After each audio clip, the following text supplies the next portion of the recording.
linguistic skill hat to explain what I'm talking about. The pictures are good. Yeah. Welcome to my summer lair, Space Station Oddity. I'm your host, Sammy Yunan, and today I'm joined by a special guest. That's right, I said special guest. So go ahead and introduce yourself to the nice people at home. Thank you very much, Sammy. Hi, everyone. My name's Henry Vanderspeck. I'm a Toronto photographer. I do art and documentary photography, and happy to be here. So I know photography is one of your passions, and we're both of us are super excited to discuss Contact Photography Festival, which is running right now through May. Across like many different venues across Toronto. But we have to acknowledge one of your other passions for just a couple of minutes before we get to the dope photography. Let's have a little tangent for now. All right. So, Bono, the lead singer of U2, recently celebrated a birthday on May 10. So he was born in 1960, which means he's now 62 years old, which is slightly, I guess, senior citizen-y, kind of early bird specially kind of age. So obviously none of the members of U2 are any younger, except for maybe Larry. So my question is, do you think we're getting another tour? What's the over and under of getting another U2 tour? Maybe another 2 tours, 3 tours? What are you thinking? Well, there's at least one more because they gave a timeline like maybe 6 months to a year ago that like they're gonna maybe was putting something out in 2023 and touring in 2024. I hope it wasn't plus 1 year later on that timeline, but I think it was next year an album and the following year a tour. It was still too far away for me, but at least it was something, some kind of a bone to gnaw on for this U2 fan. So yeah, it's something. So hopefully. All right. That's obviously one of your passions. We're going to switch now to your other passion, which is photography. And as I said, the Contact Photography Festival is running across Toronto right now through the month of May. On the website, it says this is the 26th edition of the Photography Festival. And there are over 140 exhibitions and outdoor installations by Canadian photographers, international artists, a whole bunch of people. The key word for me is outdoor as well, because this isn't like going to a classy gallery where you eat those like square blocks of cheese. Like these are photo exhibitions happening all around us, which kind of really brings new meaning to the word street photography. Yes, it's really cool. They use billboards, walls, a lot of public spaces. Some exhibits, especially last year, would use kind of external display cases so that people could at any hour come by and see the artwork. So it's really great that way.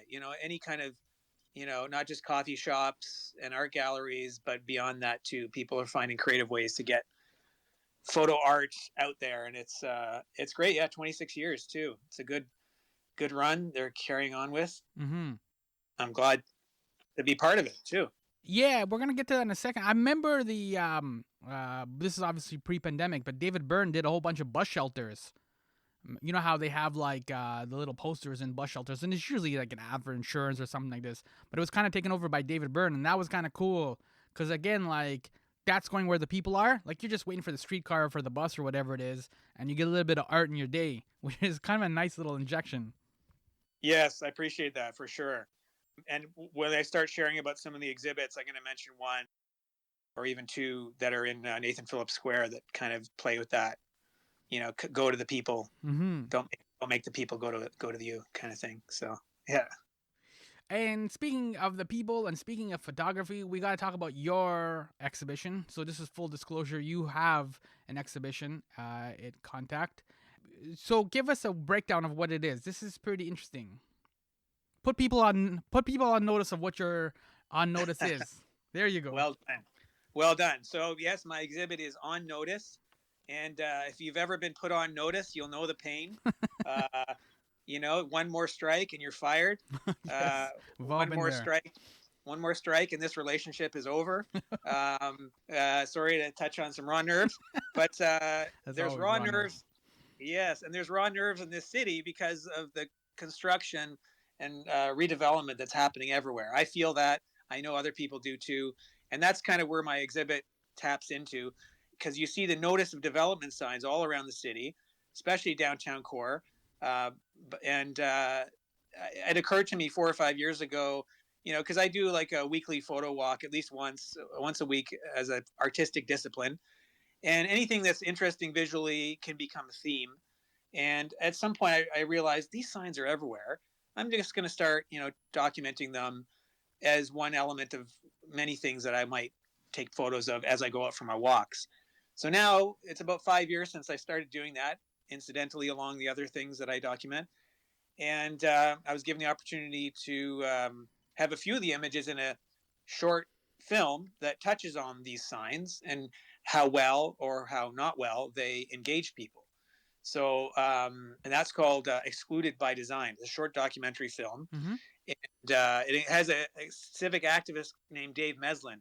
If you look him up, you'll see he's done TED Talks. He's written at least one book, and he's done a lot of good in this city for public space usage. So 3 of my images were used in that short, and then the person who created it said, "Why don't you do an exhibit of these images? Because I know you have a lot of them, and we'll do a screening, and have like a panel discussion too as part of the exhibit." So that's where we're at now. So 2 weeks away, come tomorrow is the opening, and I'm going to be showing these images, and yeah. To give you a sense of what you're talking about, I actually just saw this week in Block TO about the condo sales. They had an article and a profile on the condo sales, and it said the first 3 months of 2022 marked the hottest first quarter on record, with almost 9,000 units sold, which is a big jump of 55% since first quarter of last year. So Wow. this is kind of what you're talking about, right? It sets up an interesting tension with your unnoticed exhibition, right? Because they keep building these condos because they obviously keep selling. I'm not sure if this is international people or if this is Airbnb people or but somebody's buying these things, right? So it's kind of like those, like the Marvel movies, right? Like people keep going to them, so they keep making a lot of money, and so they keep making them. And that's great and it's fun and we enjoy those movies, but you eventually need to make some like indies. You need to make a couple of documentaries. You need some alternatives, right? And this is kind Yeah. of too the same thing of like what the unnoticed. The reason that a lot of people have these kind of visceral reactions to these unnoticed signs is because we don't really have a lot of alternatives, right? Like we need something better for housing sometimes. Yeah, for sure. That's definitely, what you're saying is exactly what I've seen and captured in a number of my images. People scrawling messages on those signs, like affordable housing now, luxury slums, ugly condos for ugly people. These are just some of the messages I've seen, and some of those will be in the images in my exhibit. So yeah, there's definitely uh, some tension and anxiety about the state of our city and how people are going to keep living. You know, uh, Development has to happen, but what kind of development are we getting? And that's the signs are meant to get conversations going and get feedback from citizens. And so, even that writing on those signs could be seen as an element of that. They may not show up to the public meeting or log in now because most of them are online, Mm-hmm. but they're expressing something of what they feel, those messages. So yeah, our city's going through massive change. A friend of mine who writes for a business publication, did an article on the number of cranes in our city. I think like Toronto has one of the greatest number of cranes uh, overhanging the city over compared to almost any city in North America. One Yeah. of the highest. So like all of that, like yeah, there's massive change happening here, and we want it to be, if you care about your city and the people in it, you want it to be, for everyone, not just for those who have big pockets or parents who can help with that massive down payment to get in the Yeah, market. Yeah. I was complaining to you just when was it last week, the week before? I had to go to the TIFF Lightbox, and I hadn't been there since really the pandemic started, so it'd been a couple of years, and there was now a bunch of buildings or soon to be buildings that they had started working on in that area around Adelaide, John Street, that kind of area, and it was kind of sad because. So they built these really nice new shiny buildings, but then the street level stores, which they always kind of reserve for businesses, a lot of them were empty. So the neighborhood's kind of like soulless, right? Like Yeah. there's no vibe, there's no funky store. And a lot of times those things get taken over by like a dentist or like a Royal Bank or something. So it's like even when something's in there, it's not exactly like making the neighborhood fresh. Yeah, exactly. The glass and steel kind of standard that a lot of these buildings have doesn't really uh, induce great, like, cultural uniqueness and character that an old building, like some of the old ones in the Danforth I've seen, people have come in to set up a new shop, and they expose the brick and they find signs inside these shops that are like from 50 years ago. Mm-hmm. That adds character, and but yeah, it's hard to but it's hard to develop that in a brand new building, and yeah, so it's not always encouraging, you know uh, the cultural space that gets created by these buildings. I have done some learning. I did interview some city planning and development staff so that I could know more, Mm-hmm. because I came at this as a visual artist. Just what moves me, I capture, but I wanted to be better informed so that I know kind of how their process works. And there is like a You want to overarching. complain properly, is what you're saying. Yeah, I want to complain with a target. What is it I can, so not just like pot shots at something that won't actually impact anything because I'm Right. uninformed. So I learned a bit. I got a good interview with them, and one of them might come to the panel discussion too, which is great. Mm-hmm. Uh, but yeah, there's like a whole city like plan for development, and it's even by neighborhoods, and there are targets for housing. The city. One of them in the interview mentioned how the city is now building affordable housing, which it never had anything to do with before. It was sort of like up to other people.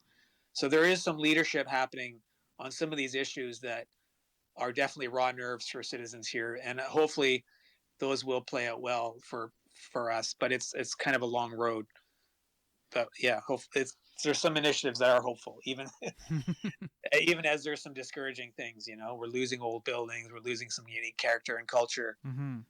Um, but hopefully, the awareness of a livable city that everyone can access, not just the wealthy. I hope we get there, and I hope this exhibit I'm doing stirs up some conversations. I think a lot of people don't really, always look at these signs, and respond to them, and I hope some more people do, because we need our voice in these processes, and I hope maybe the city as well might learn something about making the signs even better. I don't have a list of what those things are, but I think there's going to be a good discussion on opening night when we show that short film, and when we have people coming out and looking at the images and talking and stuff. So I Yeah. hope we get somewhere with that. That's good because it's like the thing that we tend to overlook is that culture is always going to be fine. Culture will find a way to keep going, right? Like we've seen this in other cities where, like, if in New York City, they start to gentrify Brooklyn or something like this. Then all the others go to Queens or, like, you know what I mean? They Mm, find another, like, neighborhood or a sketchy place, undeveloped place to go and to mm, create culture and to do these things. Like, culture will always move around and culture will always be fine. We've seen that historically, but the problem is yes. that it's the in between time. That's the ugly part, right? Where, like, when there's nothing, nothing, nothing, then all of a sudden a CBGB shows up and we get all this punk music and whatever, and then CBGBs goes away and then some of the punk doesn't happen because there's no more scene. You live Mm, in those in between periods, and that's where things kind of be hard because it's difficult for people to, like, hang on and to be encouraged and to, like, things are happening, the city's gonna turn around, or there's like a vibe coming, you know what I mean? It's the in yeah. between parts that make it hard to, like, Yeah. hang on until we get something super fresh.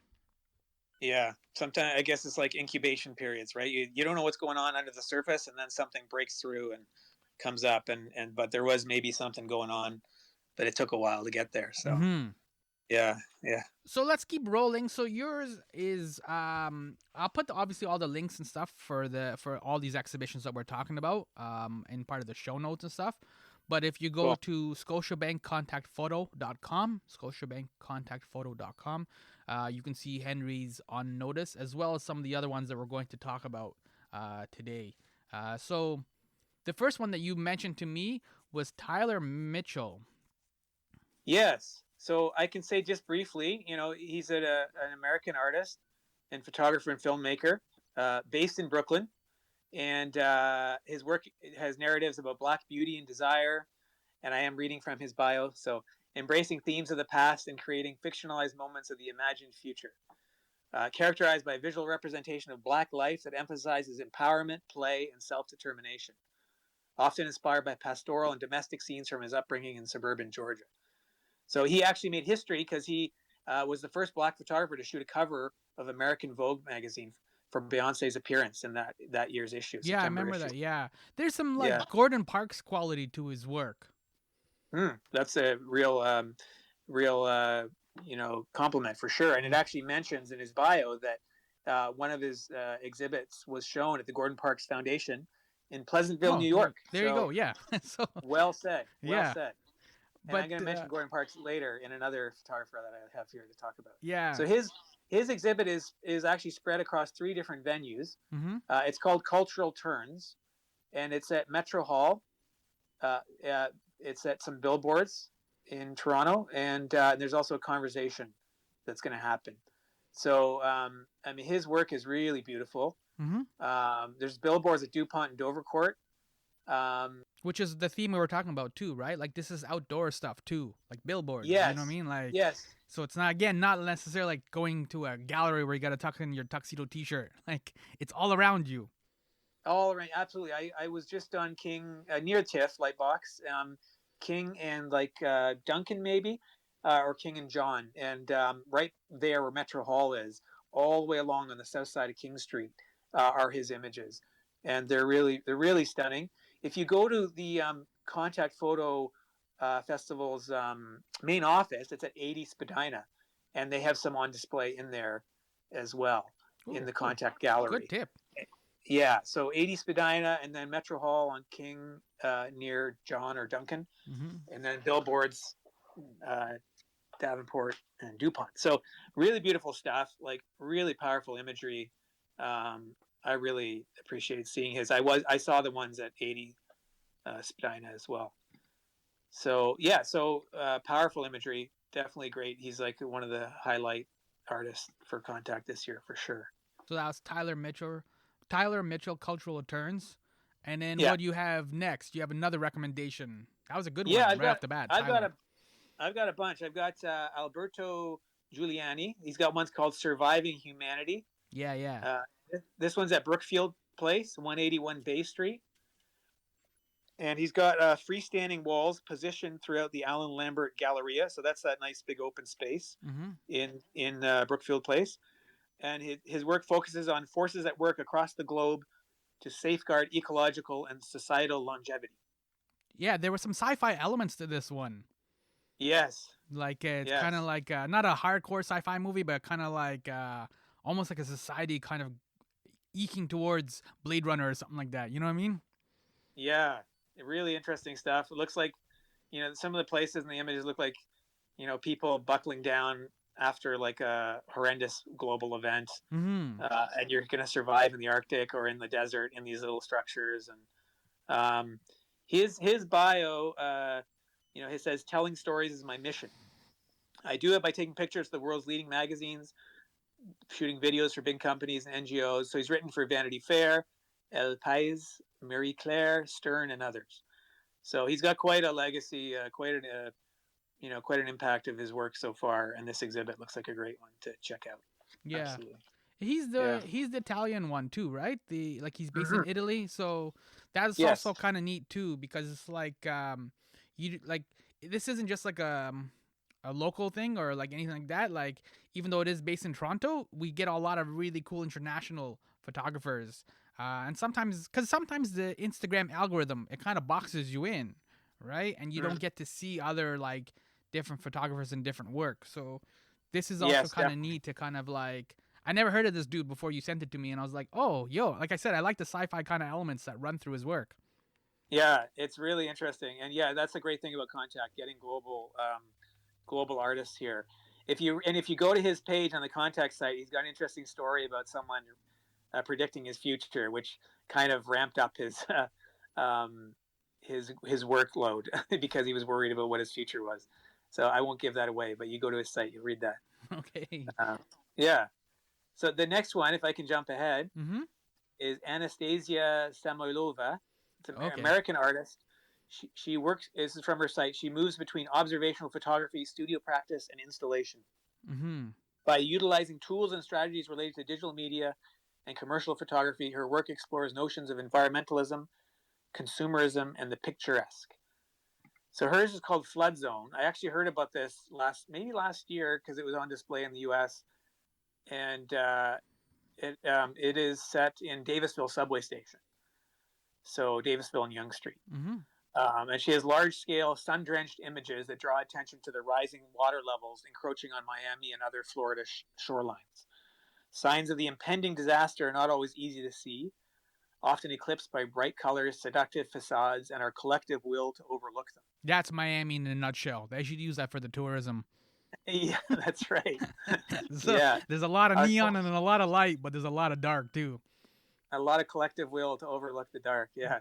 So Samoylova finds hints of future catastrophe all around, hidden in plain sight, in construction hoarding, storefront reflections, eroding concrete, and tangled tree roots.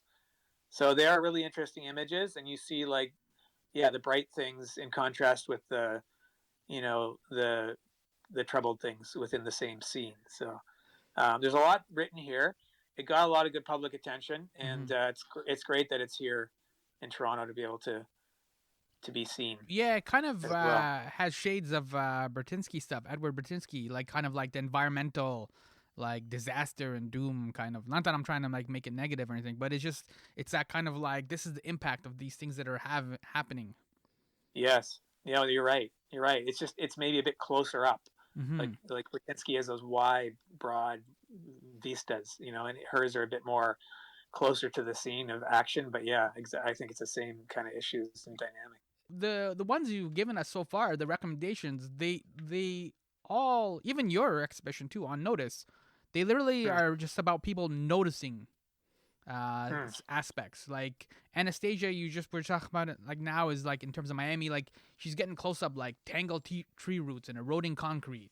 Hmm. Tyler Mitchell is like overlooked black individuals, I guess is a good way to kind of put it, right? Like Sure. Okay. Yeah. yours is noticing like the actual how the city is changing or not for the better or for the worse kind of thing. So it's a lot Hmm. of like this is one of the themes that I find kind of interesting in the ones you've recommended so far is like it's the detail, right? Because we tend to like get off the subway, we're going to a building either for work or for a dentist appointment or something, and we just kind of head down, we barrel through. Sometimes we're on the phone, whatever it may be, and we don't always notice everything that's kind of happening around us. Like the city's always happening around us, but we're not always paying Hmm. attention. Yeah, that's true. That's true. Yeah, and I think that's what and not just myself, but photographers have a gift of doing and offering people is, yeah, taking time out to see things that they see because of their wiring, because of who they are, and they're choosing. That's the one big thing with a photography as art is you're choosing what's in and what's out of the frame, and how to set up and the perspective, the angle that it's shot from, and That's a good so way to you're put it. setting Yeah. all, yeah, you're setting all that up. So all of these, yeah, are offering that to people, their own vision, see through my eyes kind of approach, right? So Mm-hmm. yeah, yeah.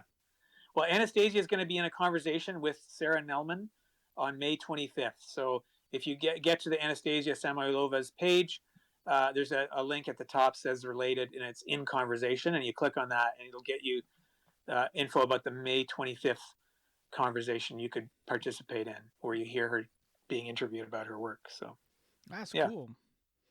All right, keep rolling. What else you cool, got? cool. All right, next one is Shirin Neshat. Mm-hmm. I may not be pronouncing that correctly, but she's a contemporary Iranian visual artist, best known for her work in photography, video, and film, which explore the relationship between women and the religious and cultural value systems of Islam. She has said that she hopes the viewers of her work take away with them not some heavy political statement, but something that really touches them on the most emotional level. And she's born in Iran originally, but she left to study in the U.S. and before the Iranian Revolution in 1979. So she's got an interesting perspective. Her exhibit is called Land of Dreams, and Mm-hmm. it's at MoCA, which is Museum of Contemporary Art, MoCA, Toronto, 158 Sterling. And it runs right through till July 31st. And it's her first major exhibition in Canada in 20 years. And it has both photography and film. Um, so Land of Dreams is the name of it. Focuses on global issues of displacement, migration, and geopolitical conflict. So it's actually drawing on 4 different bodies of her work. So people are going to have a gift here of seeing a wide range her great work that she's created. So there are close-ups of individuals. There are wider scenes, depending on the theme of the project that she's drawing on, and they're black and white. All of them are black and white. So You've done similar work in terms of like talking to people. Like you've had a taxi driver exhibition. You recently did one on shoe store owners in Toronto. mm, What is that trust like? How do you develop that kind of connection where like obviously the work that she's doing is very personal and is like you said geopolitical and all those kind of things like there's mm, impact like it's one thing to just talk about impact in the general sense, but when you actually talk to the people who don't have running water or don't have access to certain things, it's a completely mm, different thing. So as a mm. photographer, what is that experience like where you can kind of build that trust and build that connection that somebody could open themselves up and like share their heart and that and their dreams? Well, I first of all, I take it as a gift when people are willing to talk. You know, it is a gift, and like that they're willing to share of their stories and their experiences. Like I'm so always deeply thankful when people like, I call it cold calling sometimes when I was trying to approach the taxis. I'm just trying. They don't know me from anyone, and they probably think I'm going to be a passenger and a fare. And then I start approaching them about a project I was doing. And the same with walking into shoe stores too. It's just you're starting from very little. So, not just speaking of myself, but these photographers that do that have to have some personal character that is welcoming and inviting and trustworthy from the start. That makes people connect with them. Um, but I always feel like it's a real gift. Just yesterday, I was out a few blocks away from my home. And there's a guy who has this really fancy blinged up car. He's put like little plastic jewel things all over it, on his hood, on the dash, and I've seen the car for years because I live near him. But he was there by his car doing something, and I ended up talking for like half an hour, and I ended up being able to take some photos of him, and I was really thankful. He was willing to talk Mm-hmm. and talk about himself, his life, his car, and it's a real joy. Like, and then to be able to share it. Not just to get that for myself. Like there was a taxi driver who I met on Front Street by Union, and I was really hoping he'd say yes. And then he did, and when I found out his story that he and his wife were financially supporting some 40 to 50 children back in Bangladesh, Wow. where Yeah. they're originally from, I was like, oh my goodness, I'm so happy that I have this guy's story to share. Mm-hmm. People can learn about his life through this project. Like, so it's a gift for, first of all, I guess, to me, or to the artist who's doing the interviewing, but then a real joy to translate that through to others. Like it's a great feeling for sure. That Yeah. seems to be the other kind of theme that runs through these recommendations that you're making. There's a lot of storytelling, Mm. right? Yeah. Yes. I think sometimes too, when now we've kind of been conditioned a little bit when we think of photography, we think of ourselves and putting up selfies or like, here I am on vacation or like, here I am doing Mm. something cool or something fun. And it's just that those are only kind of telling the stories about ourselves and our lives, right? Here's my cute Yes. kid at Halloween or whatever. He's dressed up as a pumpkin. Isn't that amazing? Like those kind of things, right? And that's Yes. fine, but it's Yes. just like there's all these other things that are happening and Nishat's like the one you're talking about, like these are people like in sometimes rough situations or dire situations, especially like politically and especially in countries Mm. where things are not always clear and there's not always like hope is very rare. Mm. So Yeah. to Yeah. like you said, to tell that story and to like be able to kind of connect with those stories, it disrupts your worldview a little bit and kind of you get to parachute in this unique world. Yes, that's well said. Yes, you get into someone else's reality, and hopefully have some empathy and understanding and changed outlook as a result. Right? Like, for sure. No, that's well said. Let's keep rolling. You got a couple more for us? All right. Yeah. So there's Bidemi Oloyede.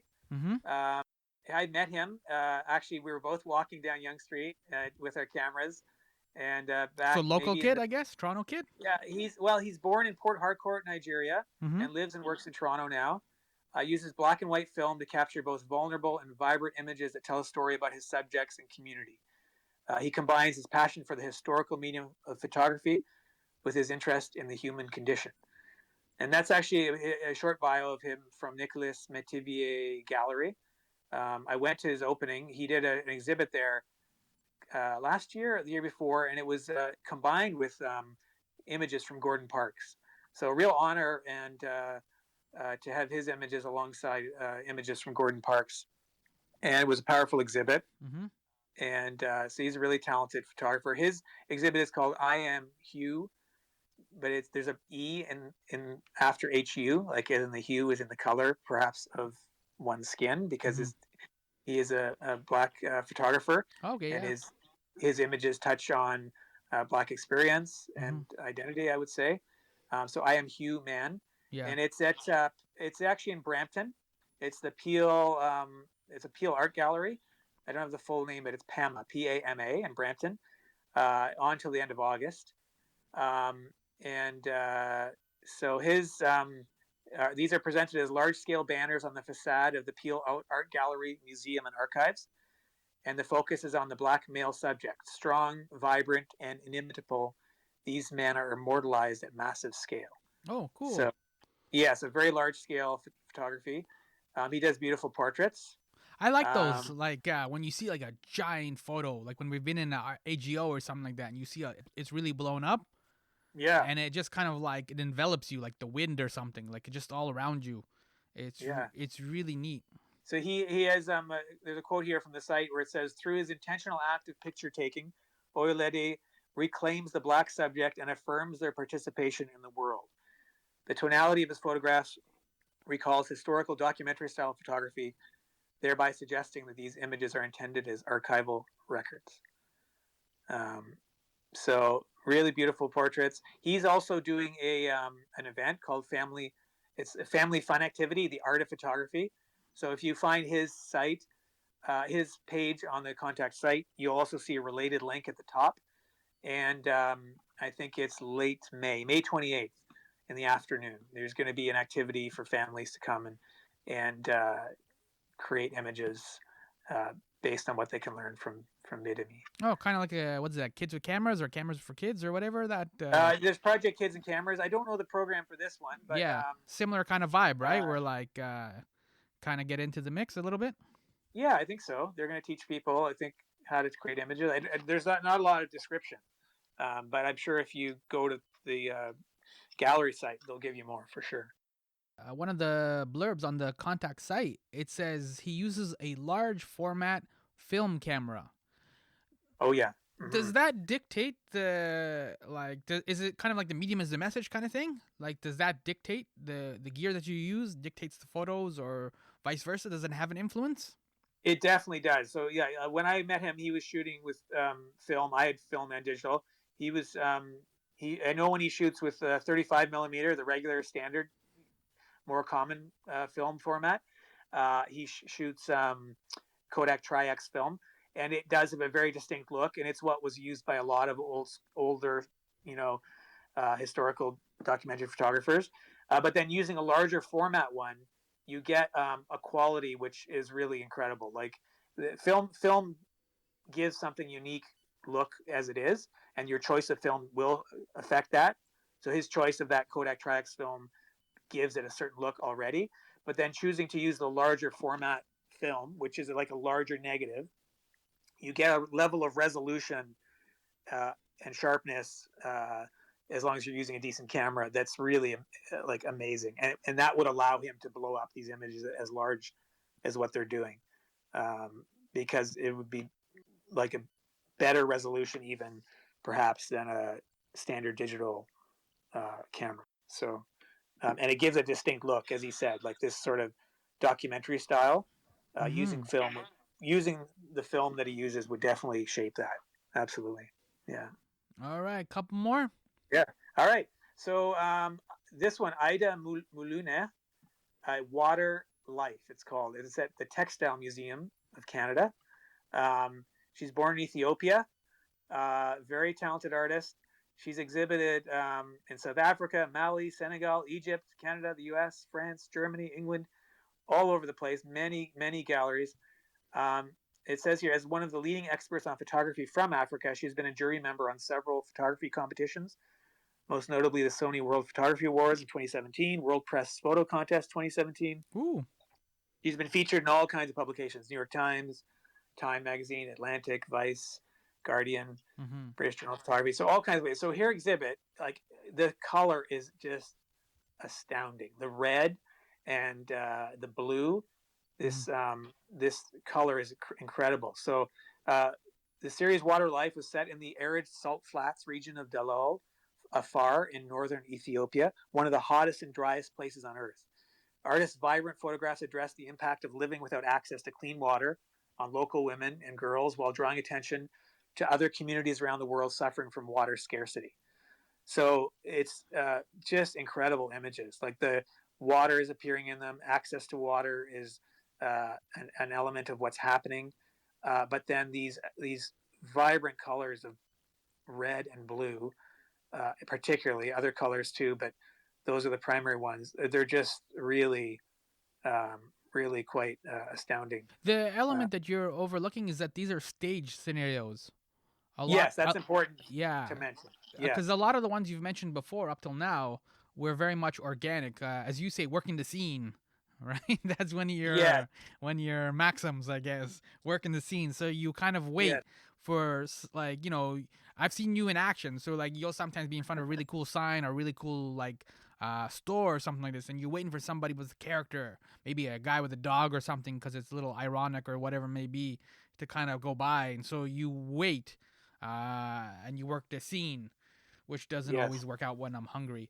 But these ones are stage scenarios, and this is what you're talking about because the actors, or I guess I'm not sure what they refer to it, the people in the women in the photos, Mhm. they are wearing like these kind of like red gowns and like blue dresses kind of things. Yes. Yeah, no, that's a good point. Yeah. And they describe it on the site as setting up striking visual tensions between parched landscapes, the female body, and graphic elements that relate to women's health the world over.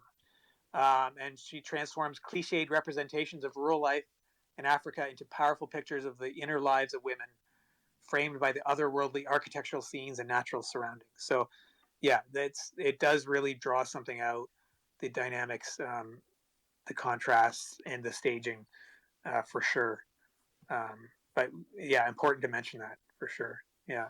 We tend to see a lot more of like stage scenarios in terms of like celebrity work, like Chris Buck, for example.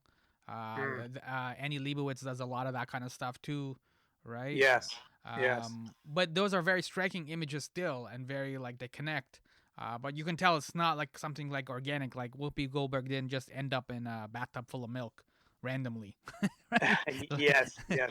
Right? Somebody went out had to buy all the milk, had to get the bathtub and all that kind of stuff to get Yeah. her in there. So, yeah, that in terms of like stage scenarios, it's sometimes like it has to be almost kind of clever, I guess. At least for me, like for it to connect, or like Hmm. you know what I mean. Like you can kind of like it works on a number of levels, the same way that like an organic, for lack of a better term, an organic photo or photo scene would be.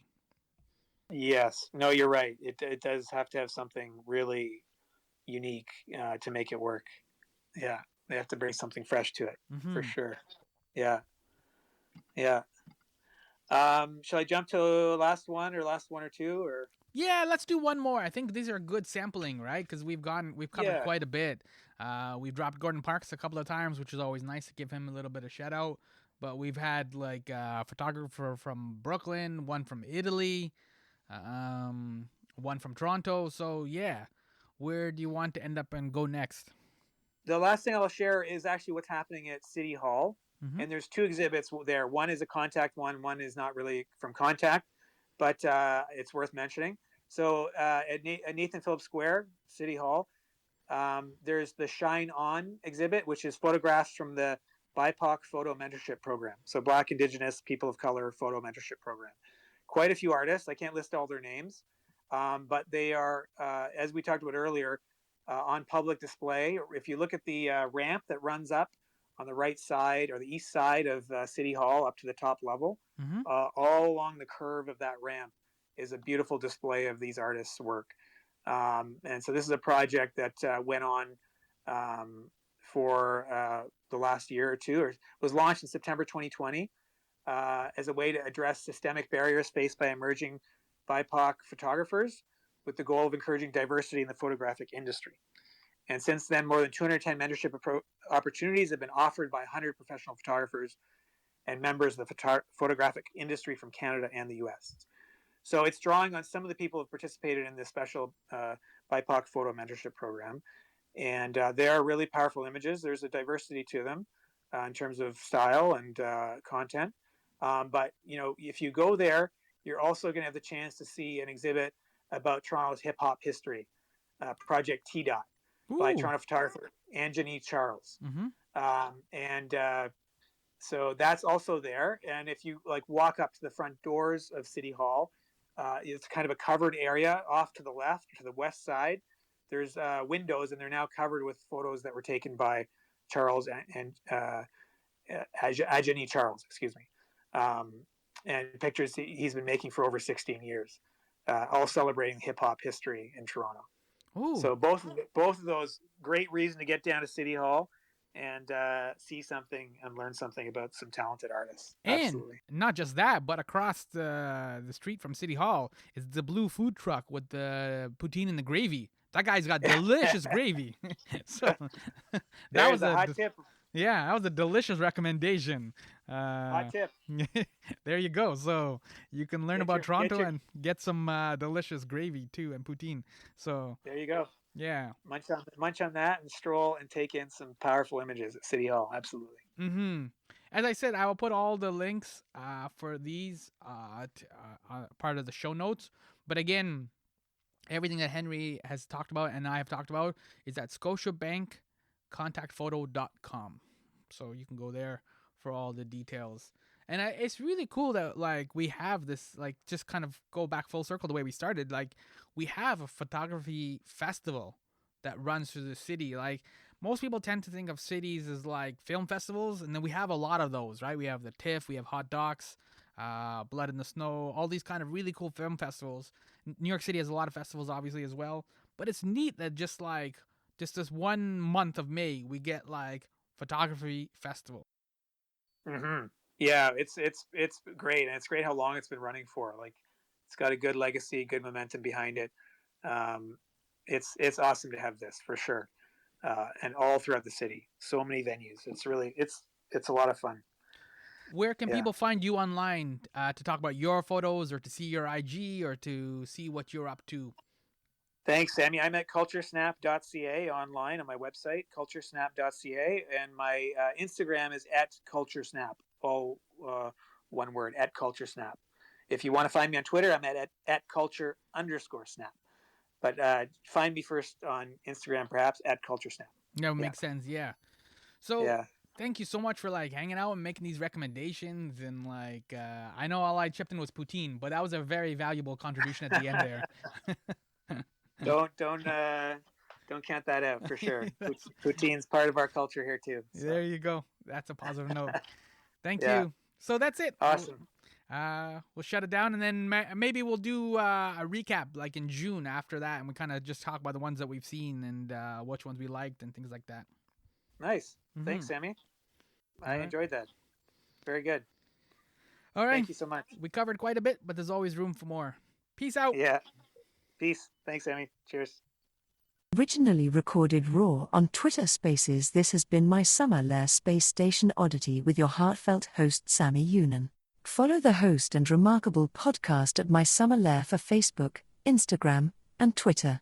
The sooner you do that, the sooner we can be online BFFs.